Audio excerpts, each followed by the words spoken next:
All right, check 1, 2. Let's see if this is working okay, if you can hear me and see me okay. Check 1, 2. Testing 1, 2. Okay, just give a minute here to see if I can get some responses from you, see if everything's working okay. Thank you so much for being here, by the way. We're just going to take a minute to get everything set up, let everybody join in, that sort of thing, and we'll get started. So today, what we'll be talking about is what I'm going to refer to as building the perfect blues solo. Now, is it perfect? I don't know. I don't know that there's such a thing in music as perfect, but I am going to give you some insight on some ideas that you're going to want to follow to really think about to start trying to optimize your blues solos. And of course, this will work for any style of music that you want. Hey, everybody, thank you so much for joining me. I appreciate you being here. This is awesome. So, as usual, I don't want to take way too much of your time, but what we're going to be doing here is I'm going to try and give you some ideas, some insight, some things to think about, hopefully make you think about your playing differently and hopefully enjoy your guitar playing a bit more. And we're also going to be talking just a little bit about a new course that I've got coming out called Blues Licks. Now, Blues Licks is for guitarists who want to play more authentic sounding blues. What I'm going to be doing through this guitar course is teaching you how to build a guitar solo and giving you a whole bunch of different licks to try out to find some things that might work for you that you've never really thought of before.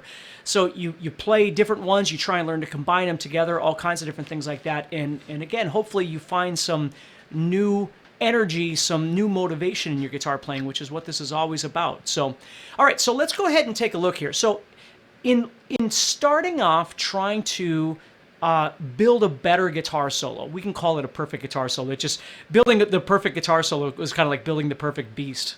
But really, if you think about it, what you need to do is you need to start off with some basic things. Number one, you've got to prepare by listening to the situation that you find yourself in. Now, again, I understand there are times where you don't get to listen. Like if all of a sudden you have to jump up on stage with a band and play a song that you've never heard before in your entire life. Okay, that does happen sometimes, but for most of us, we have some element of preparation. It's probably a song that you have heard before, right? And they're probably, the people that are getting you up on stage are probably people that you know, right? So there is a familiarity that we can deal with.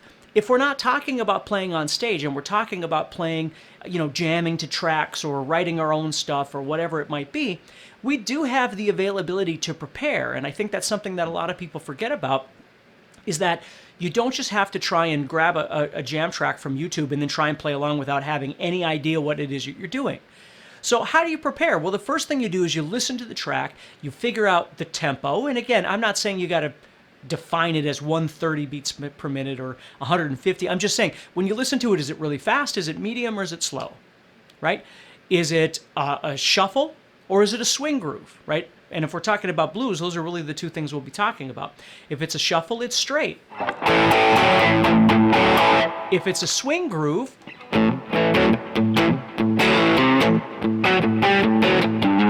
right, all that kind of thing, it's going to be a swing thing. So we need to kind of think about these things before we go in and try and attack this. The reason tempo is so important is if it's a faster tempo, it's going to obligate you more to trying to play along with that groove, right? If I've got something that's going,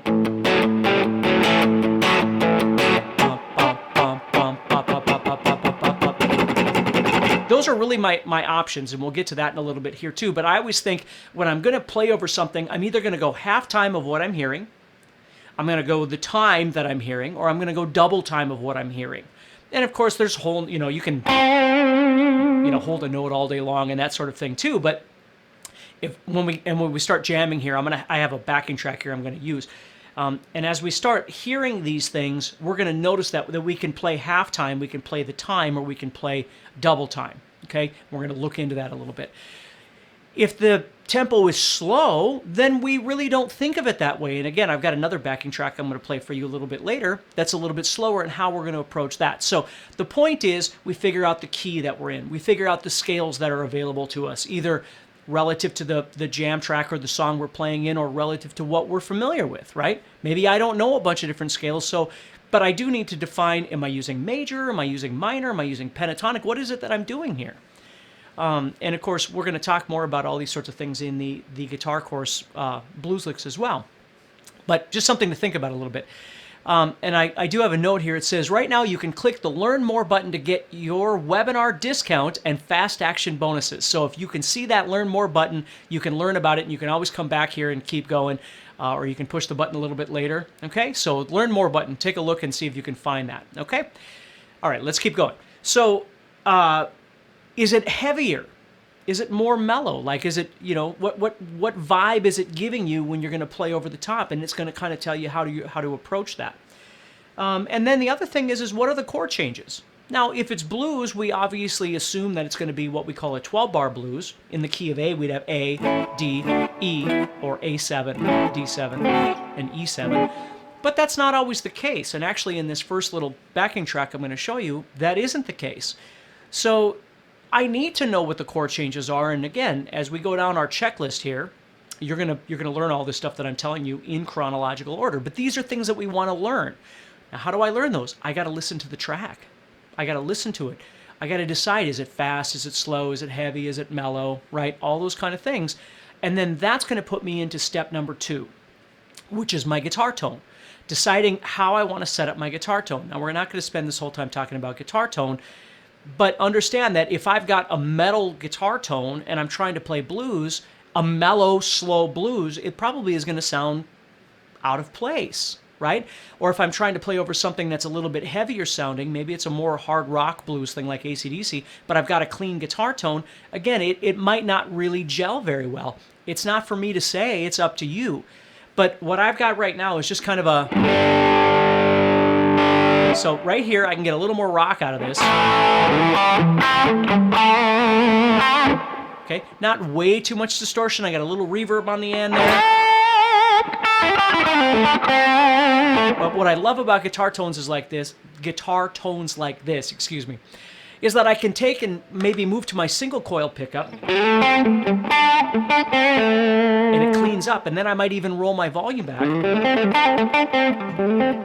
or I'll keep that up and my volume all the way up, but I'll just play softer. So I can play softer and louder. And again, we're going to get into all that, but this is what I'm thinking about with my guitar tone. If my guitar tone is way too heavy, I can't really back off into a more relaxed place. If my guitar tone is way, way, way, way too clean, I can never get more energy by bumping it up to the next level. Now, maybe the backing track doesn't need either one of those things, and that's okay, but I'm just telling you to be aware of that it's not just a matter of always just flipping on your amp and using whatever your tone is from every single day. Sometimes you might want to tweak that a little bit and bring the gain back a little bit, or bring the mids up a little bit, or whatever it might be, as you're thinking, okay, this is the situation I'm finding myself in. Obviously, for me, I do this all the time when I get hired to play on, like guitar solos for other bands and things like that. And so I have to come up with a solo and record it and all that sort of thing. I have to listen to the track that they give me and then make a plan of attack on what I want the solo to sound like, both from my fingers and sonically from my guitar amp. I have to think about all that stuff before I ever try and get started. And then once I get going, maybe I tweak it a little bit. Obviously, as you do this more and more, you get faster at it, and it doesn't take as long. But again, I want you to think about that. So step number 1, preparing, listening to the situation you find yourself in, and developing a plan. Number 2, dialing in a tone that fits that plan that you find yourself in. Okay?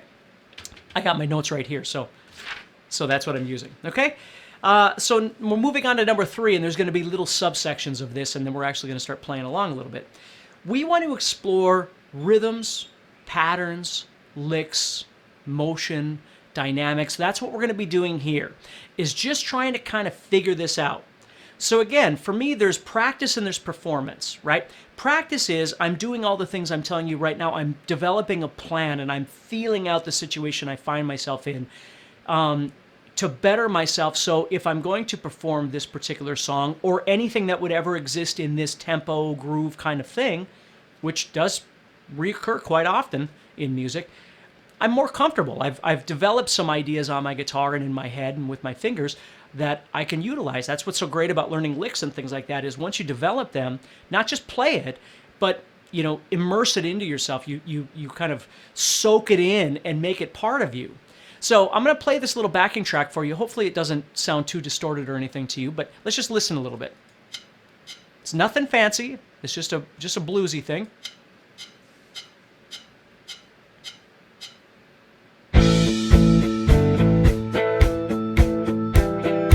Okay. Now, we haven't even really gotten into this yet, but what I'm hearing, I know that first chord is A. That's what it is. It's not A minor. It's A major. You know, A7 would be fine, but I'm hearing that, okay? And again, sometimes you need some help. Maybe somebody needs to tell you what the key the song's in or things like that. But that's what I know so far. And I also know the tempo is right around here. So what that immediately tells me is I have halftime, time, and double time, right?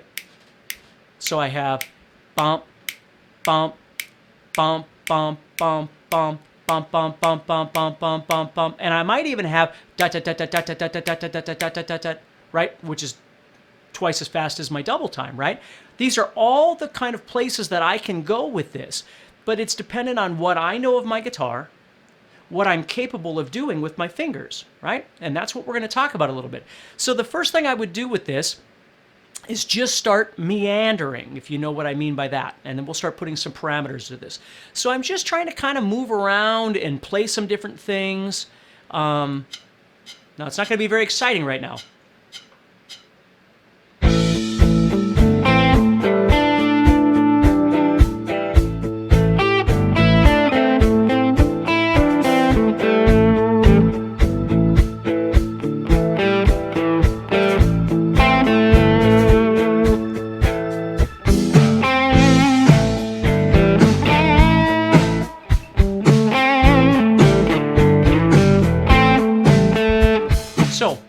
What I'm doing at the beginning here is I'm thinking dun dun dun dun dun dun dun dun bum bum bum bum. It's almost like scat singing.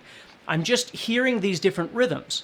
So I'm thinking about starting and stopping in different places. Like if you start visualizing your playing as sentences, I don't want them all to be the same length. And I don't want to always use the same Bueller, Bueller, Bueller when I try and play. I want them to be different from each other, right?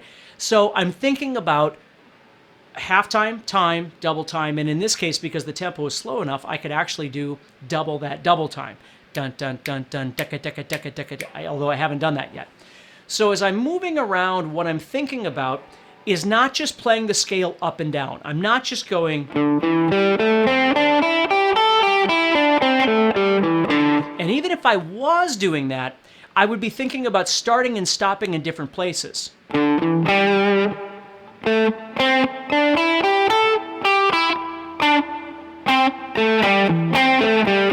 Right?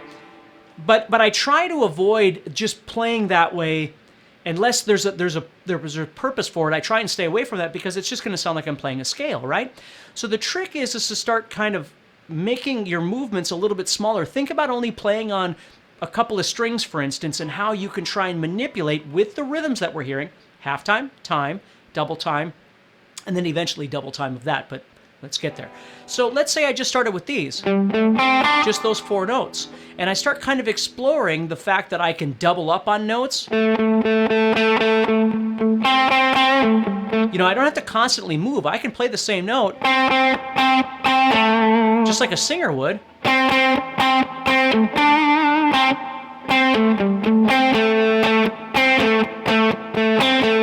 Right? And then I can start doing that over and over and over, and then start adding in a little bit of dynamics into this thing.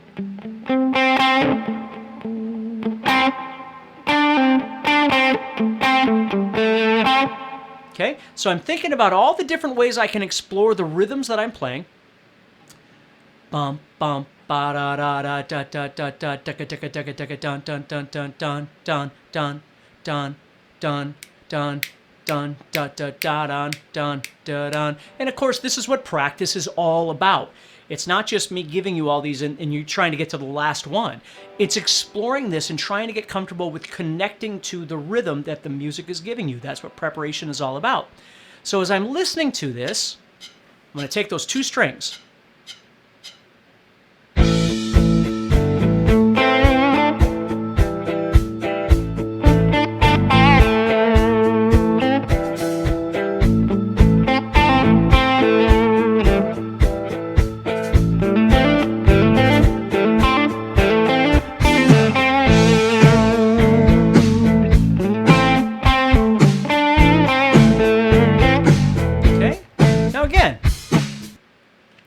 not the most exciting thing yet because I'm only using 2 strings, but I'm exploring specific elements that I'm trying to get better at.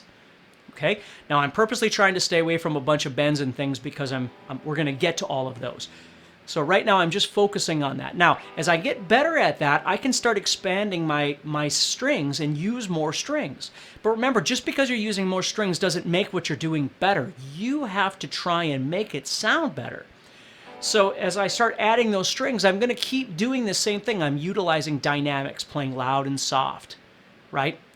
And whether I pick harder or softer or whatever, or I play more or less by the rhythms that I'm playing, half time versus double time, right? And you'll notice what I did to go double the double time, I used hammer-ons and pull-offs. It's a great little technique that you can use if you've never thought of it before, where if I was doing this, and I want to go twice that fast, I can do a pull-off or a hammer-on. I don't have to do them all the time. Again, that becomes a little bit harder, but just to break up the monotony, I can use that super fast thing, bum, bum, bum, bum, ducka, ducka, ducka, right there, ducka, ducka, ducka, ducka, ducka. So if I was playing, I need some energy, I can use hammer-ons or pull-offs to get me into that double the double time, if you will, right? And that works really great. Again, you don't have to overdo any of these things. The trick is you've got to allow yourself, which is the next thing I have on there, you've got to allow yourself to breathe. If you're playing so fast that you can't hear, at least in your mind, I don't mean speed, I mean chaos, that you can't hear the track that you're supposed to be playing over or the situation you find yourself in because you're so busy concentrating, there's too many things going on in your mind. You shouldn't have to concentrate on really any of this. When you're in the practice space, which is where we are right now, of course we're concentrating on things. But if we try and concentrate on too many at one time, the bridge starts collapsing, okay? So the trick is to try and develop your dynamics. Develop your groove or tempo, halftime, that sort of thing. Add in those pull-offs or hammer-ons or whatever it might be, right? And think about breathing. Think about stopping playing. Because that's one of the best things you can learn to do is not play at all. Not this.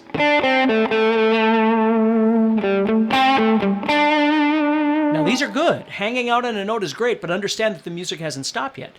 For you to breathe, you have to stop talking.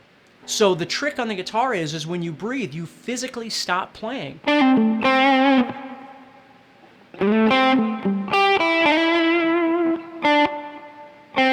And that's the really nice thing about having a little like reverb or delay on your guitar is not only does it kind of give you an audio cushion, if you will, because it sounds really nice, but it also kind of encourages you to slow down a little bit because that reverb after you play is still taking up some space afterwards. So you've got some time to just stop and then come back in, you see? So I'm thinking about moving around, thinking about my sentences being a little bit longer, a little bit shorter, that sort of thing. And again, we're going to be talking about all of this in the Guitar Licks course. You're going to learn about this stuff. And then again, you're going to get just a ton of different guitar licks and backing tracks and all kinds of different things that you can use. So make sure you check that out by clicking on the button wherever it is and learn more about it. See if it's something that would help you. Okay, so now let's keep going. So the next thing I start thinking about as I play is I got to start making this sound a little more real. And the way I like to do that is I use things like hammer-ons, pull-offs, which we just kind of talked about, vibrato, bending, things like that.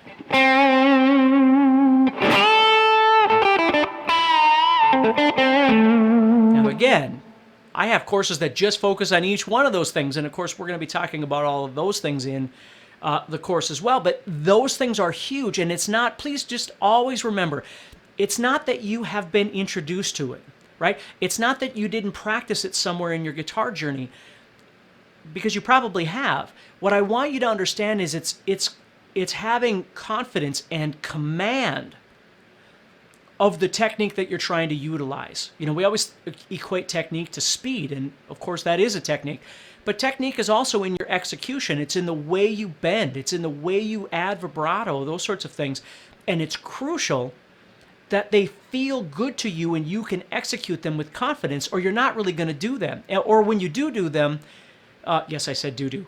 When you do them, they're not gonna be compelling to your listener. Okay, so if you think about it, when I start playing now, I'm gonna try and kind of add this in. So here we go.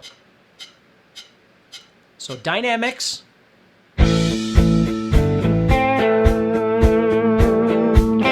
Stop.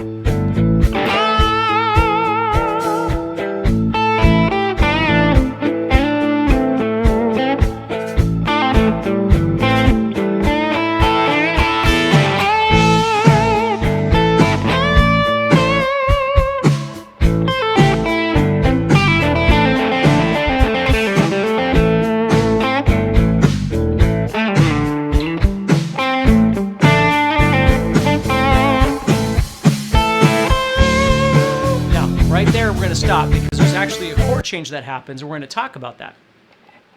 But you see what I'm doing now? I'm trying to make a connection to the rhythm. Dun dun dun dun dun dun dun dun dun dun bum bum bo ba bo. Scat singing, right?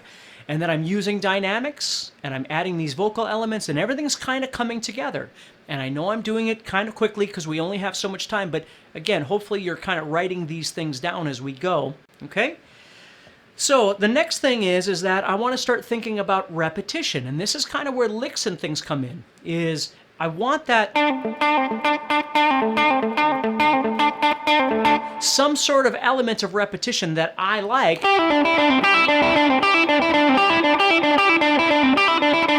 that I can use over the top of these.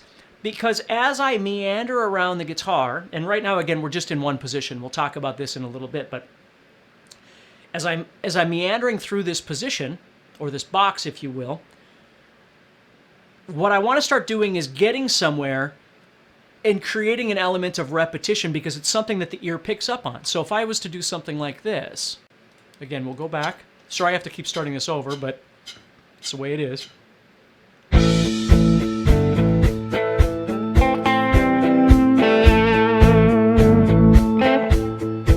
I come up with something.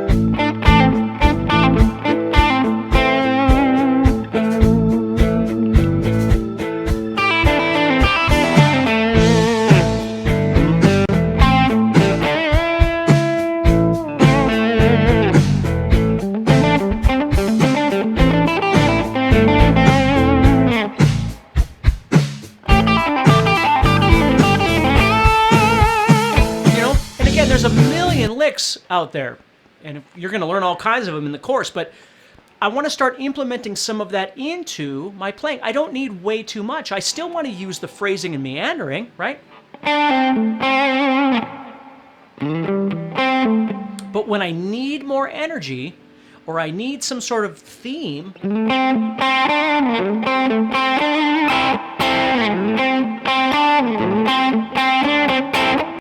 right? I can throw something in like that, and the listener picks up on that. So that's where licks and patterns and different kinds of ideas like that become really, really handy. Now, a guitar solo cannot just be licks, just as much as a guitar solo cannot just be movement. There's got to be elements of both of those, and there's a third one we're going to talk about right now. Well, we'll talk about in a second here, because I got to talk about the first one first. The next thing that I try and do with my solo is I start adding in notes that are outside the typical pentatonic. And again, we're going to talk about all this in the course too. But if I'm playing pentatonic, one of the first things I want to do is start adding in what we call the blues note. And it exists, if I'm in pentatonic here, I'm in A minor pentatonic, it's right there with my pinky.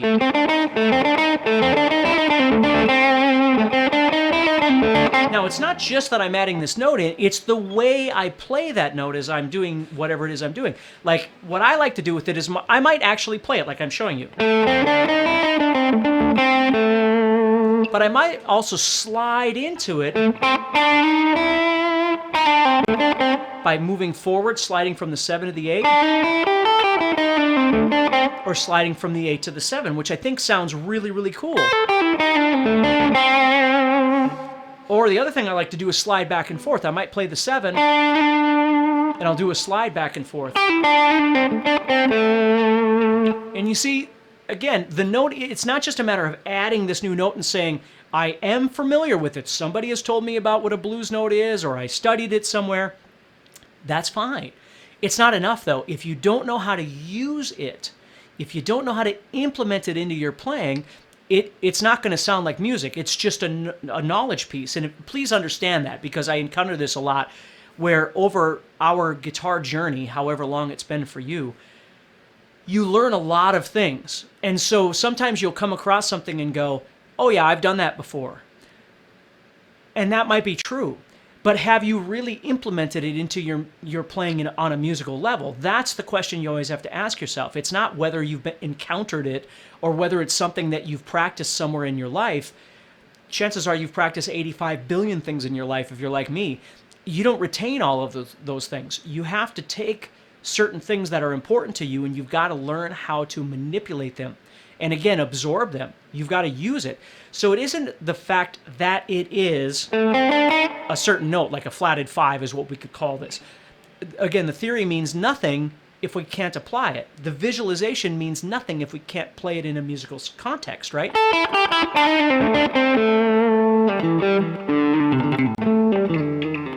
So that's what I'm thinking about with that note, that blues note, is how to use it as I listen to my music here.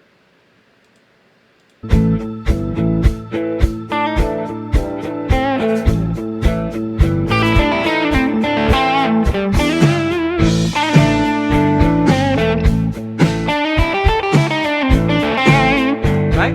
I want to start figuring that out. Now I would use it with everything else.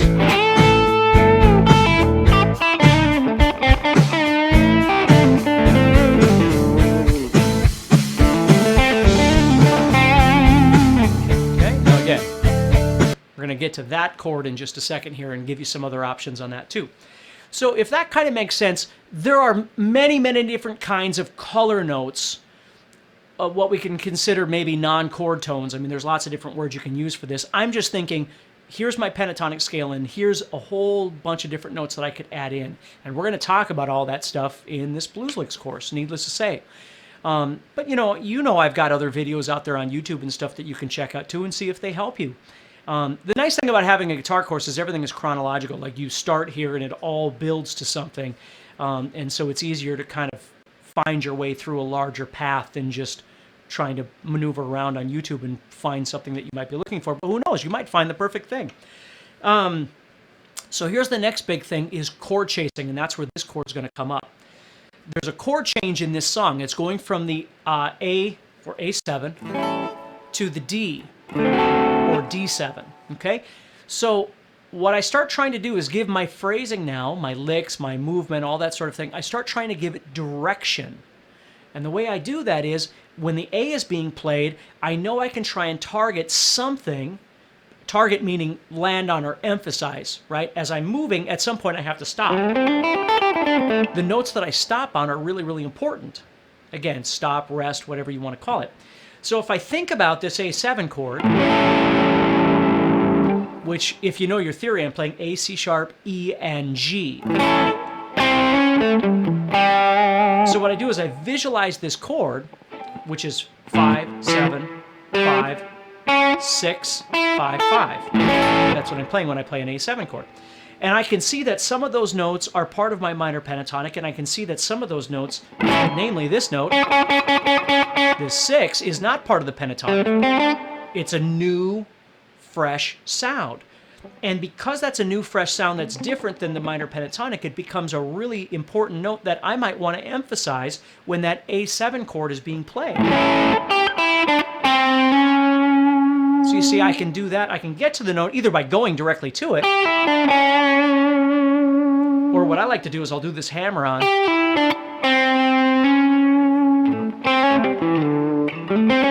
And if I do that over the A7 chord itself, it's going to sound really good. Now I can land on or emphasize or rest on, or whatever you want to call it, other notes like A and C sharp and E and different things like that. And again, this is a far longer conversation than we're going to have right now, but those are all valid. Now the question always comes up, well, what about all the other notes that aren't those notes? Can't I emphasize those or rest on those? Sure. But the one thing I always want you to remember is that if you think this logic in your head, if you're emphasizing everything, then you're emphasizing nothing, right? Because if you're just playing everything,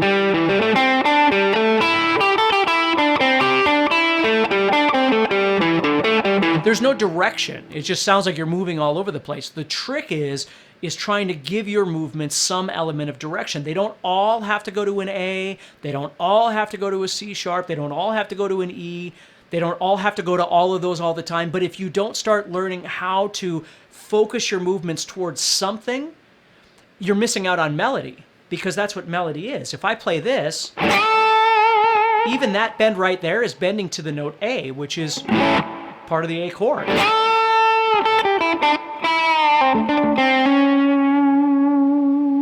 See, very kind of Jimmy Page-ish, that sort of thing. But notice how it gives that whole phrase that I just did direction, and it sounds great over that A7.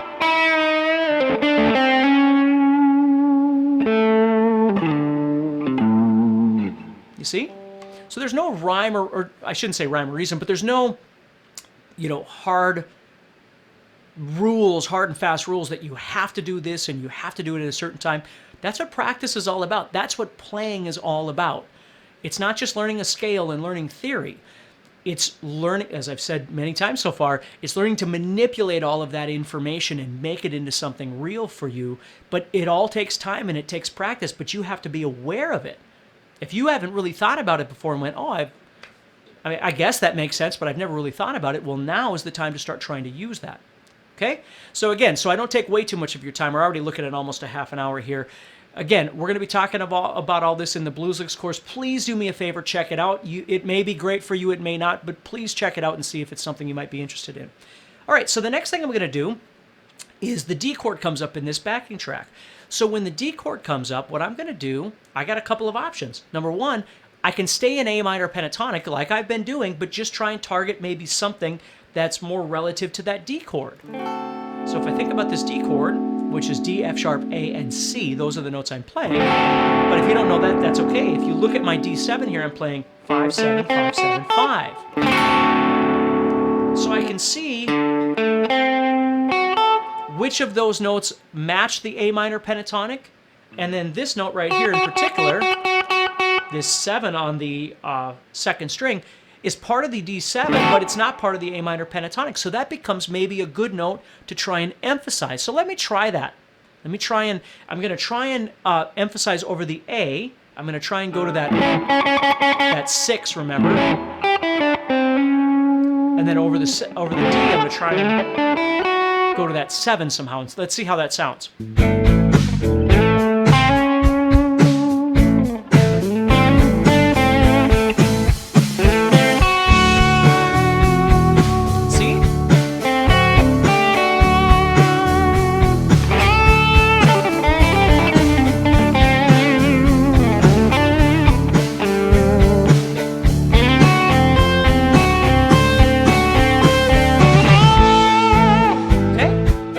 Now, is it necessary? No, and then again, there's lots of other notes that I could try and emphasize, but it's a really cool thing to start thinking about, because then all of a sudden I have this separation between my A7 and my D7 chords where I'm trying to think differently about it.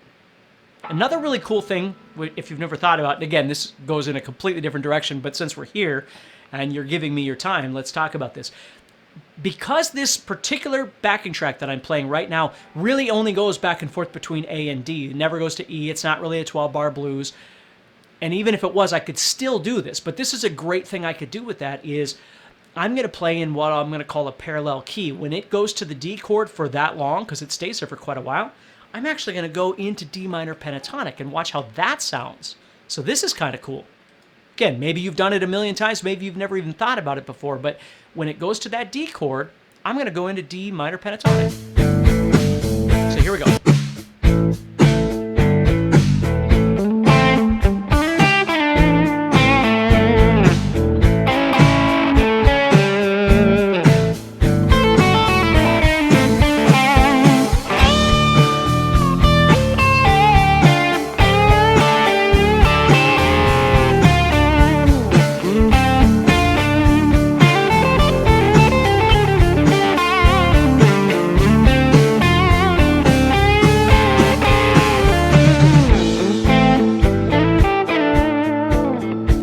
Just another little cool thing that I could do is over that particular D, I could stay in A minor, try and emphasize some things that are of the D sound, or the D chord sound, or I could actually head on over to the physical D minor pentatonic and jam. Now, of course, we've got major pentatonic, and we got all kinds of different things that we could be doing, and we just don't have time to get into all of those things, but you can see the progression happening here. Okay?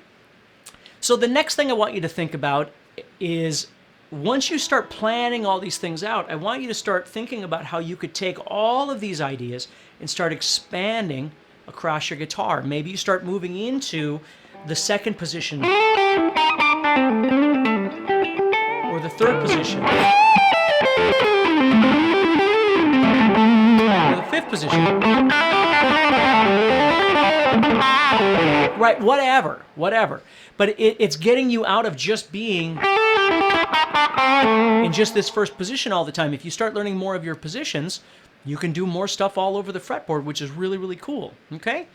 And then, again, because we're running a little long here, I don't want to take way too much more of your time, but let's say I was doing this. Here's a slow...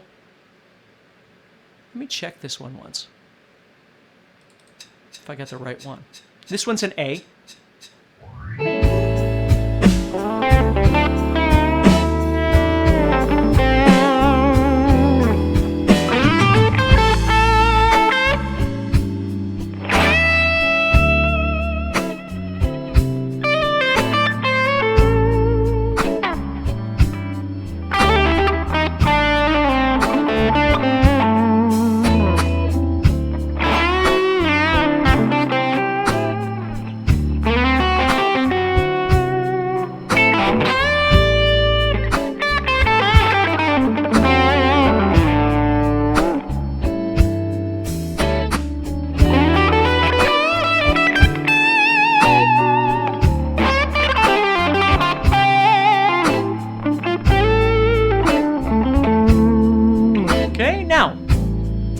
This particular track, it's a really slow blues in A. And again, I should prepare and listen to it and all that, but I have listened to it because I prepared before this webinar.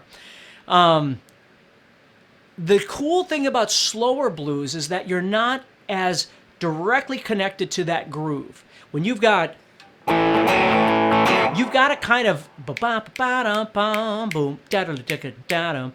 you got to try and react to that. If your rhythm is really, really slow, it's actually easier for you to kind of play in free time over the top of that. Okay, it's really important to think about that. And you can, what I've always called like climbing a hill and then, you descend over the other side. Like, you're going really slow trying to get to the top of the hill, and then you get to the top and you come over the top and your legs, whoa, you start going way too fast. The cool thing about these slower grooves is that you can play these things that kind of weave in and out of being faster and slower. They don't have to just go bum bum da da da da da da da all that kind of thing. You've got more freedom. So you need to be aware of that when I was saying at the beginning, when you prepare, if it's really fast, medium, or slow, as it descends into this slower tempo, again, oftentimes the slower it is, the more mellow it sounds. So you have to be careful with your tone, your dynamics, that sort of thing. Again, unless you're building energy. But the nice thing is from a groove perspective, it gives you more freedom to just sort of feel your way around. But a lot of players, they don't realize that difference, so they'll play a lot in slower grooves because it's easier. And then when they play in faster ones, they'll go, why is that so hard for me to do? Well, that's why. Because the faster it gets, the more you have to obligate yourself musically to something rhythmic that connects to what you're playing, the halftime, time, double time thing that we talked about before. So I want you just to think about all these things and do me a favor. Again, click the Learn More button and check out Blues Licks and see if it's something that might be good for you. And the biggest thing is do me a favor, keep playing and stay motivated. And yes, you're going to get frustrated sometimes, but stay focused. Build yourself some goals, not goals 20 million miles away, goals that are attainable in a shorter amount of time that you can really absorb into your playing and change what you're doing. Not just your knowledge and the amount of things you know, but the quality of what you're doing. Always try and remember that, because it's easy for us to get caught up in quantity. It's quality. Even with like this Blues Licks course, even if you only used a half, half of those licks or a quarter of those licks, but if even one or two of those licks changed the way you thought about things, that's a win right there. And then you can always come back later and go, okay, I'm going to grab some more and, keep exploring. But again, point being, stay positive and of course keep practicing, stay motivated. All right. So do me a favor, look for that button and check that out. And remember, you've got, what does it say again? Click the Learn More button to get your webinar discount and fast action bonuses. I don't know what the bonuses are, but you can certainly check it out and find out. So take care, stay positive, and keep practicing.